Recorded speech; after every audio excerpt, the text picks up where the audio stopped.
మంత్రి గారు.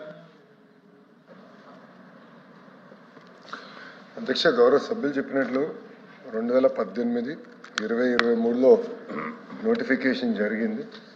అధ్యక్ష, 2023 నోటిఫికేషన్ వచ్చేగల కోర్టు కూడా అది తప్పడటం జరిగింది అధ్యక్ష. ఎందుకంటే మీకు తెలుసు సబర్వాల్ జడ్జిమెంట్ ఉంది. వర్టికల్ హారిజాంటల్ రిజర్వేషన్ అనేది మనం పాటించాల్సిన అవసరం ఉంది. అది సరిగా పాటించకుండా నోటిఫికేషన్ ఇచ్చారు కనుకనే అది ముందరికి వెళ్ళలేకపోయింది అధ్యక్ష. ఇప్పుడు మేము మన ఏఏజీ గారితో కూడా నేను ఇప్పటికీ 3 సార్లు మీటింగ్ పెట్టుకున్నాను. మనం డీటెయిల్గా మేము డిస్కస్ చేస్తాం కూడా జరిగింది. దీనిపైన ఫ్రెష్ నోటిఫికేషన్ ఇవ్వాలి నిర్ణయం మేము తీసుకుని యుద్ధ ప్రాతిపదికంగా ఈ పెండింగ్ పోస్ట్ ఏదైతే ఉందో రాబోయే 3 సంవత్సరాలు భర్తీ చేయాలని నిర్ణయం కూడా ప్రభుత్వం తీసుకుందని గౌరవ సభ్యులకు నేను తెలియజేస్తున్నాను అధ్యక్ష. రెండో విషయంకి వచ్చేగల ప్రధానంగా గత ప్రభుత్వంలో రాజకీయ కోణాల్లో కొన్ని అపాయింట్మెంట్స్ జరిగినాయి. దానివల్ల ఏంటంటే అసలు ఎంతమంది అవసరం ఉంది యూనివర్సిటీలో, ఎవరు ఏ పని చేస్తున్నారు, ఒక మ్యాన్ పవర్ ఆడిట్ అనేది చేయాల్సిన అవసరం ఉంది.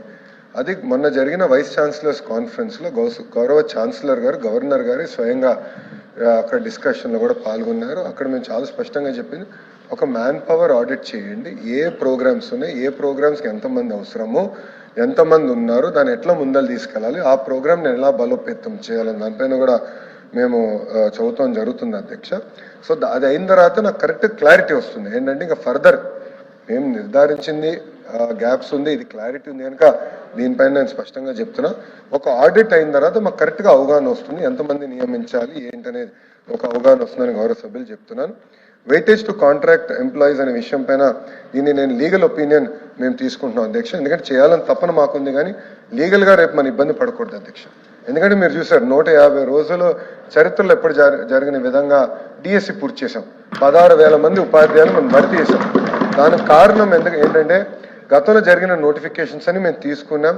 కోర్టులో ఎందుకు ఇబ్బందులు పడ్డామనేది కూడా తీసుకున్నాం.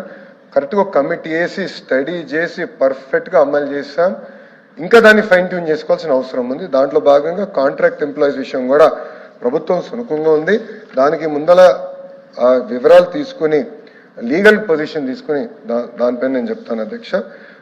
క్షమించాలి, నేను సమాధానం చెప్పేటప్పుడు 3 సంవత్సరాలు అని చెప్పాను అధ్యక్ష. 3 నెలలు క్షమించాలి, నేను తప్పు చెప్పాను. 3 నెలల్లో పూర్తి చేస్తాను.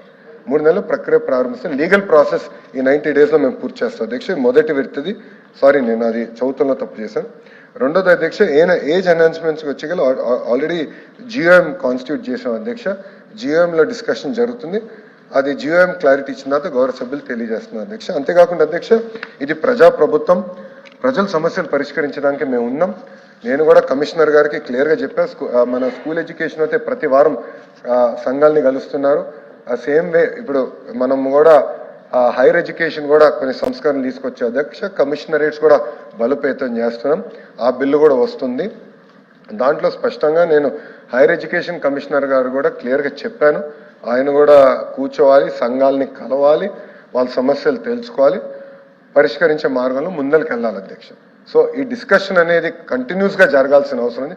కేవలం కౌన్సిల్ ఉన్నప్పుడే సమస్యలు తెలుసుకుంటాం కాదు, ప్రతి వారం కూర్చోవాలి, ఇష్యూస్ అన్ని తీసుకోవాలి, దాంట్లో ఎన్ని పరిష్కరించాం, ఎన్ని పెండింగ్ ఉంది, ఎన్ని పాలసీ ఉంది, ఎన్ని ప్రభుత్వం మళ్ళీ డిస్కస్ చేసి రావాలి కూడా నేను పర్సనల్గా రివ్యూ చేస్తాం జరుగుతుంది.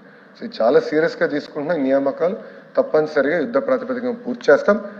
రాబోయే 3 నెలల్లో ఈ లీగల్ ఇష్యూస్ అని రిజాల్వ్ చేసి నోటిఫికేషన్కి ముందెళ్తాం. 3 నెలలు. Thank you. డిస్ప్లే ఆగింది, అధికారులు చూడాలి. డిస్ప్లే ఆగింది.